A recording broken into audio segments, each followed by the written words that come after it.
మేము గత 14 ఏళ్ళుగా 2001 నుంచి 2014 వరకు ఉద్యోగాలు లేవు. ఉద్యమము తెలంగాణ రాష్ట్రం కోసం పోరాడినము. మా జీవితము, మా విద్యార్థి కాలము, మా యవ్వనం మొత్తము ఉద్యమానికే అంకితం చేయాల్సి వచ్చింది.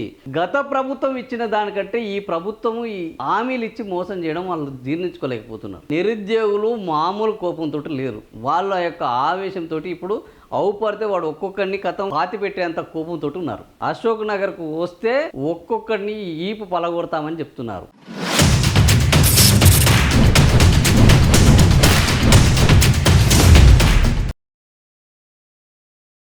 నిరుద్యోగులకు కాంగ్రెస్ షాక్. ఇక గరిష్ట వయో పరిమితి 34 ఏళ్ళు, 46 ఏళ్ళ నుంచి 10 ఏళ్ళు తగ్గిన ఏజ్ రిలాక్సేషన్. ఆ రోజు నిజంగానే 46 ఏళ్ళ నుంచి 46 ఏళ్లకు ఉద్యోగం వస్తే ఏం చేస్తాడు అన్న ప్రశ్న కూడా వస్తుంది. ఎందుకంటే రిటైర్మెంట్ వయస్సు ఈ రోజు 61,000, ఈ రోజు కంటే తెలంగాణ వచ్చేటప్పటికి 58 ఏళ్ళే. 46 ఏళ్ళకైనా ఉద్యోగం వస్తే ఇక్కడ 54 ఏళ్ళ వరకు ప్రభుత్వ ఉద్యోగాల్లో 18 నుంచి 54 ఏళ్ళు అంటే పోటీ పడే అవకాశము వచ్చింది ఈ తెలంగాణ రాష్ట్రంలో. 54 ఏళ్ళకి ఉద్యోగం వస్తే 61 ఏళ్ళకు రిటైర్ కావాలి. అంటే ఎన్నేళ్ళు? కరెక్ట్గా 7 ఏళ్ళకు రిటైర్ కావాలి. ఇది వాస్తవంగా కరెక్ట్ అంటే కరెక్ట్ కాదు. కానీ తెలంగాణకు ప్రతి చోట కొన్ని మినహాయింపులు ఉంటాయి.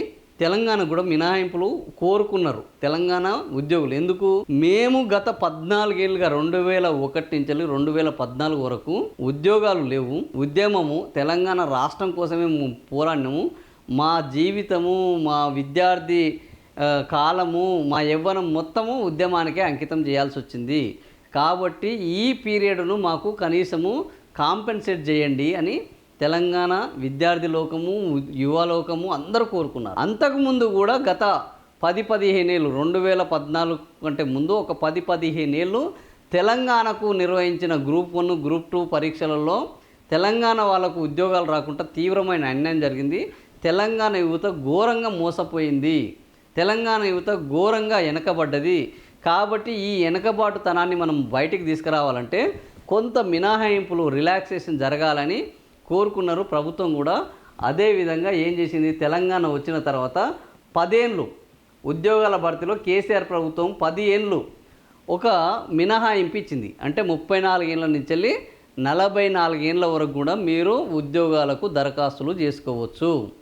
సో మీరు తెలంగాణ కోసం పెట్టిన పెట్టుబడికి కాంపన్సేషను మీరు 34 ఏళ్ళ మా జీవితం అంతా అయిపోయిందని బాధపడాల్సిన అవసరం లేదు, 44 ఏళ్ళ వరకు చేసుకోవచ్చు అన్నది.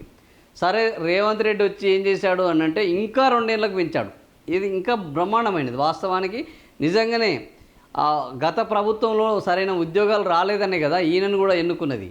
సో నన్ను కూడా అదే పద్ధతిలో ఎన్నుకున్నారు కాబట్టి ఇంకో 2 ఏళ్ళు మినహాయింపు ఇస్తా అన్నాడు. 46 ఏళ్ళకు తీసుకొని వచ్చాడు. 2022లో 10 ఏళ్ళు సడలింపులు ఇస్తే రేవంత్ రెడ్డి వచ్చిన తర్వాత 2024లో 2 ఏళ్లను సడలింపు చేస్తూ కొత్త జీవోను విడుదల చేశారు. సో 46 ఏళ్ళకు వచ్చింది. ఈ 46 ఏళ్ళకు వచ్చిన తర్వాత ఏం జరిగింది అని అంటే ఇది జనరల్ ఓసీలకు 46 ఏళ్ళు, బీసీ, ఎస్సీ, ఎస్టీ, బీసీలకు 49, అంటే ఇంకో 3 ఏళ్ళు వీళ్ళకి మినహాయింపు ఉంటుంది.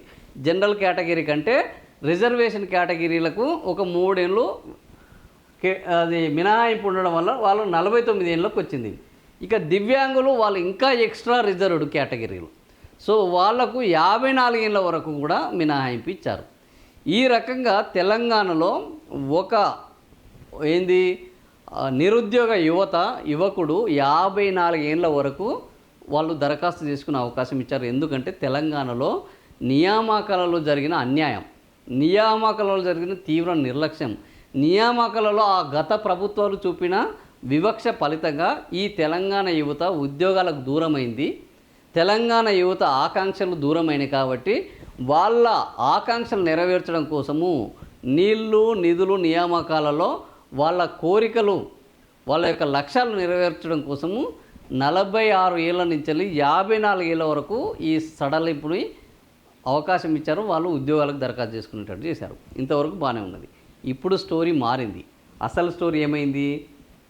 ఇప్పుడు ఈ సడలింపు జీవో 2 ఏళ్ళ పరిమితి ముగిసింది. నిరుద్యోగుల 2 ఏళ్ళ పరిమితి ముగిసింది.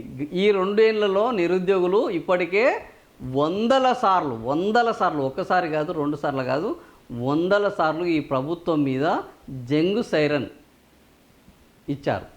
సో మోగించారు. ఈ జంగ్ సైరన్ మోగించినా కూడా ఈ ప్రభుత్వము ఇప్పటి వరకు ఉలుకు లేదు, పలుకు లేదు. అశోక్ నగర్కు వస్తే ఒక్కొక్కడిని ఈపు పలగొడతామని చెప్తున్నారు. ఇందిరా పార్కుకు వాళ్ళని రానియట్లేదు, అసెంబ్లీ దరిదాపుల్లోకి రానియట్లేదు, సెక్రటరియట్ వైపు రానియట్లేదు. నిరుద్యోగులు మామూలు కోపంతో లేరు. వాళ్ళ యొక్క ఆవేశంతో ఇప్పుడు అవుపడితే వాడు ఒక్కొక్కరిని కథం పాతి పెట్టేంత కోపంతో ఉన్నారు. ఎందుకు అని అంటే గత ప్రభుత్వం ఇచ్చిన దానికంటే ఈ ప్రభుత్వము ఏంది హామీలు ఇచ్చి మోసం చేయడం వాళ్ళు జీర్ణించుకోలేకపోతున్నారు. గత ప్రభుత్వము మన తెలంగాణ వస్తే తెలంగాణ బాగుపడుతుంది, తెలంగాణలో అందరూ బాగుపడతారని చెప్పారు. కానీ ఈ ప్రభుత్వం ఏం చేసిందంటే నిరుద్యోగులను ఘోరంగా మోసం చేసింది. కేసీఆర్ పాలనలో కేసీఆర్ కుటుంబ సభ్యులకు మాత్రమే ఉద్యోగాలు వచ్చాయి తప్ప ఈ రాష్ట్రంలో ఎవరికి ఉద్యోగాలు రాలేదు. కేసీఆర్ కొడుకు కేటీఆర్కు ఉద్యోగం వచ్చింది, కేసీఆర్ కూతురు కవితకు ఉద్యోగం వచ్చింది, కేసీఆర్ అల్లుడు హరీష్ రావుకు ఉద్యోగం వచ్చింది, కేసీఆర్ ఇంకో కొడుకు సంతోష్ రావుకు ఉద్యోగం వచ్చింది. కానీ ఈ రాష్ట్రంలో నిరుద్యోగులకు ఉద్యోగాలు రాలేదని రేవంత్ రెడ్డి తీసుకున్న లైన్ జనాలకు బ్రహ్మాండంగా ఎక్కింది. అరే నిజమే ఈయన చెప్తున్న దాంట్లో నిజంగానే వీళ్ళ ఉద్యోగాలన్నీ తీసేస్తేనే మనకు ఉద్యోగాలు వస్తాయని వాళ్ళు నమ్మి నిజంగానే వాళ్ళ ఉద్యోగాలు తీసేశారు. అంటే ప్రభుత్వం నుంచి వాళ్ళని దించేశారు.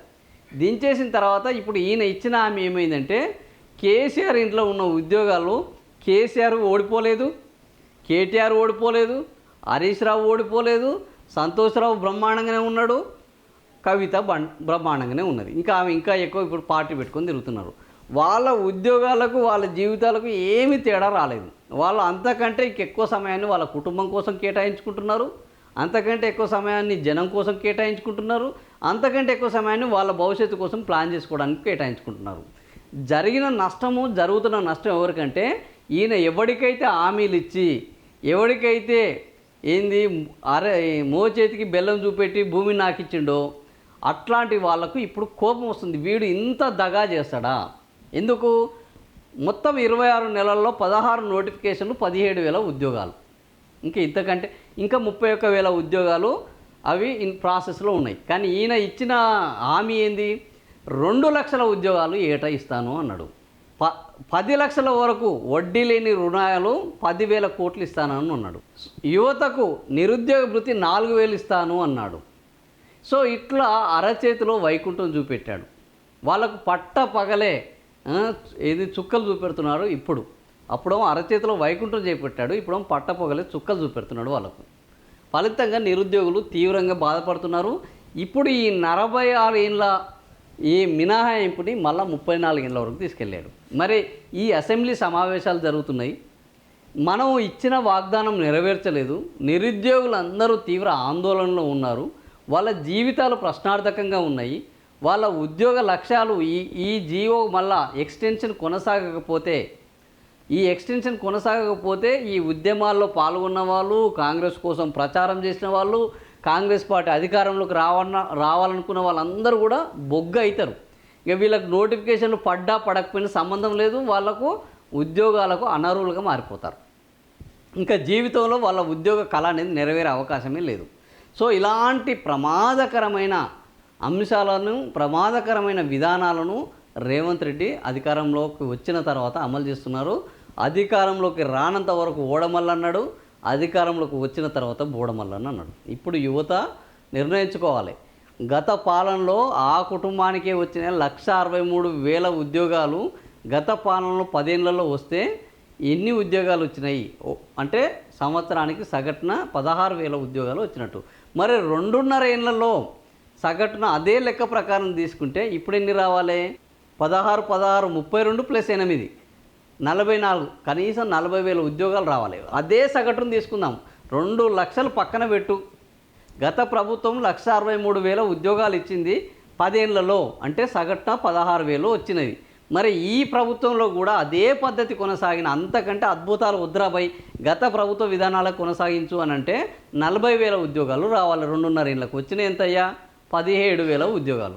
అంటే ఏ ప్రభుత్వంలో ఎవరు యువతకు మేలు చేశారు, ఎవరు ఉద్యోగ కల్పనకు ఎక్కువ ప్రాధాన్యత ఇచ్చారు, ఎవరు యువత ఆశలను నెరవేర్చారు, ఈ 10 ఏళ్ల సడలింపుని ఎవరు తీసుకొని వచ్చారు, ఇవన్నీ ఆలోచిస్తే ఈరోజు నిరుద్యోగ యువత అర్థం చేసుకోవాల్సింది ఏంటంటే, యువకులు కూడా అర్థం చేసుకోవాలి ఏంటంటే, ఎవడు ఏ వాగ్దానం చెప్తే ఆ వాగ్దానము గొర్రెల లెక్క నమ్మొద్దు. వాడికి ఆ స్థాయి ఉన్నదా, వాడికి ఒక ఆలోచన ఉన్నదా, వాడికి అంత అర్హత సమర్థత ఉన్నదా, ఇవన్నీ ఆలోచించాలి. అర్హత లేనివాడు, సమర్థుని కానివాడు ఏ హామీలు ఇస్తే అది పోలోమని వాని వెనకమడి పోయి వాడేదో చేస్తాడు, ఎవడో వస్తాడు ఏదో చేస్తాడు అని ఎదురు చూసి ఆశపడకుమా, నిద్ర మరిచి మోసపోకుమా అన్నట్టు ఈరోజు అట్లాంటి మోసం ఈరోజు యువత పోయింది, నిద్రపోయింది. వాడు పెట్టే ఆశలను బతకడం కోసము నిద్రపోయి కలలు కన్నది. మేలుకునేసరికి 2 ఏళ్ళు అయిపోయింది, ఉద్యోగం లేదు. చివరికి ఇప్పుడు దరఖాస్తు చేసుకుంటందుకు కూడా ఈరోజు అర్హత లేని పరిస్థితికి వచ్చింది. 46 ఏళ్ళ నుంచి వెళ్ళి 34 ఏళ్ళకి వచ్చింది. ఇక యువత ఇప్పుడు ఇంకా ఎంత గట్టిగా ఉద్యమాలు చేయాలి, ఈ ప్రభుత్వాన్ని ఏ రకంగా మెడలు వంచాలనేది ఆలోచించాలి.